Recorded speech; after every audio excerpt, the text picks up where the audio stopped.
Si les politiques publiques se mettent en œuvre partout sur les territoires, ça n'est pas par magie, c'est grâce à elles. La sensibilisation, la communication, ça n'est pas un gros mot en matière de lutte contre les violences faites aux femmes. C'est un combat culturel, comme cela a été rappelé. Et un combat culturel, ça se gagne par les images, ça se gagne par la sémantique, ça se gagne par les mots. Maintenant, je vais vous demander d'accueillir celui qui nous réunit ici et celui dont c'est la grande cause du quinquennat, Monsieur le Président de la République. Sous leurs coups, sous leurs abus, une femme meurt tous les 3 jours en France. De cela, nous devons tous nous sentir responsables. C'est pourquoi, au silence vide de l'indifférence, je vous propose ce matin d'opposer le silence vibrant du respect pour Sophie, Anna, Émilie, Fatima, Catherine. Je ne le citerai pas toutes. Elles sont 123 à être décédées en 2016. Claire, qu'est-ce qui t'est arrivé le 25 novembre? Ce qui m'est arrivé le 25 novembre Eh ben, j'ai pleuré pendant presque 2 heures suite au discours d'Emmanuel Macron. J'avais jamais entendu ça de ma vie. Un président de la République française, et même certainement mondiale, qui cite tous les prénoms de toutes les femmes d'une année qui se sont fait tuer sous les coups du conjoint ou du mari ou du l'oncle ou du grand-père. Enfin bref. Là, je me suis dit, Claire, tu sors de ta retraite, t'es bien dans le Gers, bien, t'es à la retraite, c'est cool, mais maintenant tu vas faire quelque chose. Voilà, donc j'ai décidé que... Il faut faire. J'allais créer une association avec, on a décidé ça avec Marie-Claude Caro, avec Paul Éloin et moi-même. Donc créer une association de lutte contre les violences faites aux femmes. Et on s'est aperçu en cherchant un peu partout, dans les documents, sur Internet, et en rencontrant Nicole Pascolini, qu'il n'y avait aucun lieu spécifique pour les femmes victimes de violences. Et puis moi, ici, j'ai une grande baraque.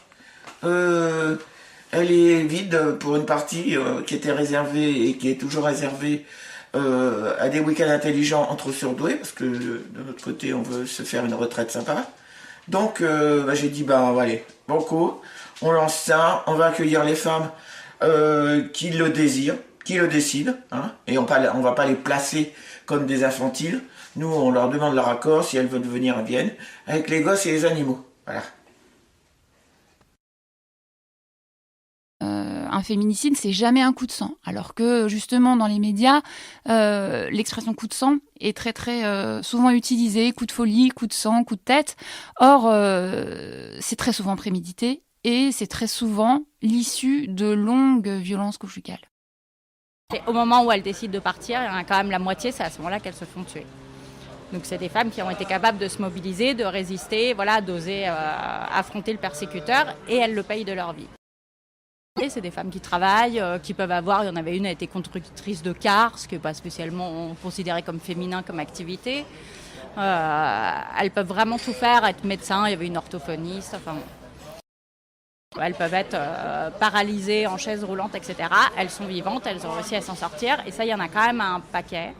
Il y a aussi les enfants. Ça, c'est un autre truc qui m'avait beaucoup étonnée. C'est le nombre d'enfants qui assistent à l'assassinat de leur mère. Nous proposons également sur le département des réunions de sensibilisation, des conférences, des visionnages afin de prévenir le féminicide et les violences physiques et psychiques faites aux femmes, sachant par exemple que les moments les plus dangereux sont les moments de rupture, l'alcoolisation du conjoint, etc. Nous proposons bénévolement l'hébergement, la protection, l'accompagnement individualisé de chaque femme victime de violences, mais nous accueillons aussi bien sûr ses enfants et ses animaux de compagnie. Nous travaillons en collaboration avec les partenaires sociaux, juridiques, médicaux, etc. Alors Paul, alors t'es au travail? Oui, je suis en train d'emballer quelques flyers pour les envoyer. Voilà, et pour faire un petit récapitulatif, en janvier, on a déclaré l'association de lutte violence femmes. Et puis, on a négocié avec les personnes qui ont créé une application qui nous intéressait, qui permet de donner l'alerte et d'être géolocalisé. Voilà. Et puis donc, on a réalisé un flyer. On a déposé ce flyer dans les pharmacies. Ils ont reçu un accueil excellent auprès de SAMU, voilà. Et puis auprès des organismes qui sont susceptibles d'être nos partenaires. Voilà. Et puis, eh bien là, on est en train d'envoyer près de 1000 flyers aux médecins, aux avocats, et puis aux infirmières également. Sans compter, entre les fêtes, de l'envoi qu'on a fait aux 562 maires du Gers. Voilà.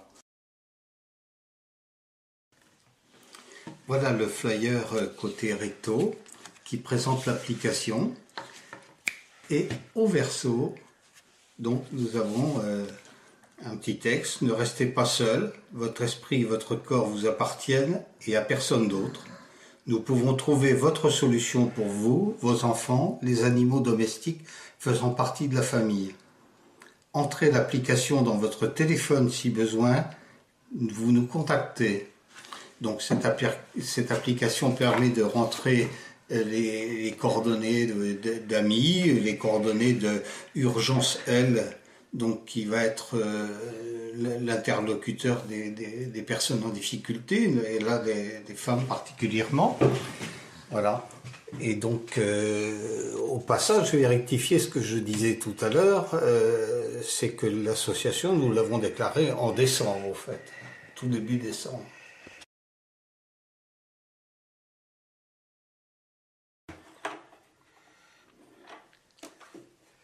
Du fer à la couture. Qu'est-ce que tu es en train de faire? Je fais les coussins pour le salon. Je fais tout. Allez. Bon, enfin, C'est bon. la révolution, ça commence par soi-même, mon petit. Hein? Comme disait Léo Ferré. Alors, on y va. Et pour la question qu'on nous pose souvent, l'argent. Ah, l'argent. L'argent. Eh bien, moi, j'ai des principes. Alors, je propose ça. Je vais rester strictement dans l'association loi 1901 à but non lucratif, avec un caractère absolument désintéressé. C'est-à-dire que, eh bien, les locaux, ils m'appartiennent, mes emprunts sont payés, j'ai pas besoin de récupérer des loyers, et j'en veux surtout pas.